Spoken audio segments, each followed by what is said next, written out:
www.muttinabi.com. സമുദായത്തിന്റെ കാര്യം പറയാൻ വലിയ ഉഷാറ ഭരണപക്ഷത്തിലേക്ക് വന്നതല്ലെന്ന് 992 ബാബരി പള്ളി പൊളിച്ചപ്പോ പ്രതിഷേധം അറിയിക്കാൻ വേണ്ടി പറഞ്ഞു പള്ളി ഏതായാലും പോയി ഭരണം കൂടി പോകാനാ ഞങ്ങൾ ഇരിക്കാന്ന് പറഞ്ഞു.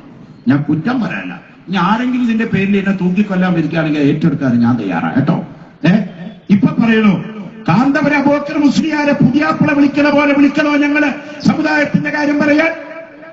എന്താ നിങ്ങൾ പറയണേ?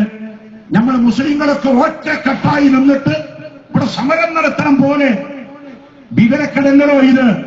നമ്മൾ മുസ്ലിങ്ങളൊക്കെ ഒറ്റക്കെട്ട്, നിങ്ങൾ ഹിന്ദുക്കളൊക്കെ ഒറ്റക്കെട്ട്, നമ്മൾ നസ്രാനികളൊക്കെ വേറെ കെട്ട്. ഇവിടെ 5-6 കെട്ടായ പിന്നെ എന്ത് സൗഹാർദ്ദമാണ് ഇവിടെ ഉള്ളത്? അതുകൊണ്ട് കാന്തപുര അബൂബക്കർ മുസ്ലിയാര് വൈർ മുൻസരിഫിന്റെ ഇല്ലത്ത് പോലെ നിങ്ങൾ 2 കൂടി ഒരെണ്ണത്തിന്റെ സ്ഥാനത്ത് നിൽക്കുന്നു പറഞ്ഞില്ലേ? ആ ഒറ്റ വ്യക്തി മതി നിങ്ങളുടെ 10,000 സംഘടനയുടെ അപ്പുറത്ത് നിൽക്കാൻ. ഒരൊറ്റ കാന്തപുരം മതി. കാരണം നിങ്ങളുടെ പല ഡിസിഷനും തെറ്റാണെന്ന് കാന്തപുരം തെളിയിച്ചിട്ടുണ്ട്. എന്താണെന്നറിയോ? 92 ബാബരി പള്ളി പൊളിച്ചപ്പോ അന്ന് മുസ്ലിം ലീഗ് ഒരു തീരുമാനമെടുത്തു, റിപ്പബ്ലിക് ദിനം ഇക്കൊല്ലം അങ്ങോട്ട് ബഹിഷ്കരിക്കുക എന്ന് പറഞ്ഞു. എന്ത്? ജനുവരി 26 റിപ്പബ്ലിക് ഡേ അല്ലേ? ഇന്ത്യക്ക് ഒരു ഭരണഘടന ഉണ്ടാക്കപ്പെട്ട ദിവസം. അത് കൊല്ലം മുസ്ലിങ്ങൾ ആചരിക്കണ്ടാവും. സേട്ട് സാഹിബ് പറഞ്ഞ അപ്പുറത്താണ്. സേട്ട് സാഹിബ് പറഞ്ഞു അന്ന് അങ്ങനെ തന്നെ ആയിക്കോട്ടെ. പാണക്കട്ട തങ്ങൾ പറഞ്ഞു അൽഫാത്തിഹ എന്നാ പാസാക്കി പറഞ്ഞു. പിറ്റേ ദിവസം കാന്തപുര അബൂബക്കർ മുസ്ലിയാർ പറഞ്ഞു റിപ്പബ്ലിക് ദിനം ബഹിഷ്കരിക്കുന്നത് രാജ്യദ്രോഹമാണ്.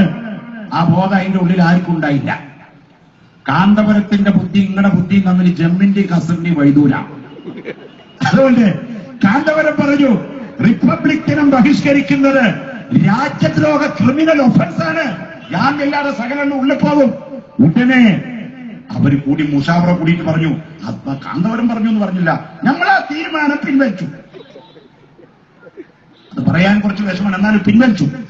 അപ്പൊ നിങ്ങളിപ്പോ എല്ലാവരും കൂടി ഒറ്റക്കെട്ടായി നിന്ന് ഏക സിവിൽ കോഡിനെതിരെ മുത്തലാഖിനെതിരെ നമ്മളെല്ലാം കൂടി ആ വാചകം തന്നെ തെറ്റാണോ?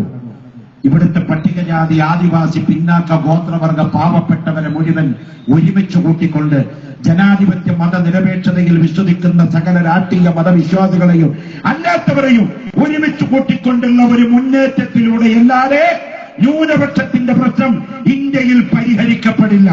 അല്ലാതെ പരിഹരിക്കുമെന്ന് വിശ്വസിക്കുന്നത് തനിക്കാലത്തമാണ്, വർഗീയതയാണ്. അതുകൊണ്ട് മുസ്ലിം ലീഗിന്റെ ഈ ഹിഡൻ അജണ്ട അവറ്റയോട് പുച്ഛിച്ച് തള്ളുകയാണെന്ന് ഈ വേദിക്കത് യോജിച്ചതില്ലെങ്കിൽ I am very sorry, really very sorry കേട്ടോ. ഞാനത് പറയാൻ പറഞ്ഞത് മാത്രമേ ഉള്ളൂ. ഇതിപ്പോ പറഞ്ഞിട്ടില്ലെങ്കിൽ പിന്നെ പറയാൻ പറ്റിയില്ലെങ്കിലോ, അതുകൊണ്ട് ഞാൻ പറഞ്ഞു പോയതാ.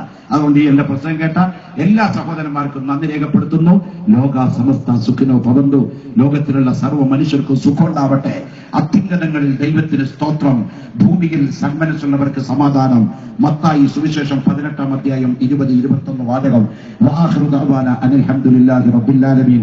സർവ്വരാജ്യ മതങ്ങളും സർവ്വവിശ്വാസികളും സർവ്വസമന്വയത്തോടെ വാഴുന്ന ഒരു നല്ല കേരളം സ്വപ്നം കണ്ടുകൊണ്ട് SSFന്റെ ഈ പരിപാടിക്ക് എല്ലാവിധ ഭാവുകങ്ങളും ആശംസകളും അർപ്പിച്ചുകൊണ്ട് ഞാൻ നിർത്തുന്നു.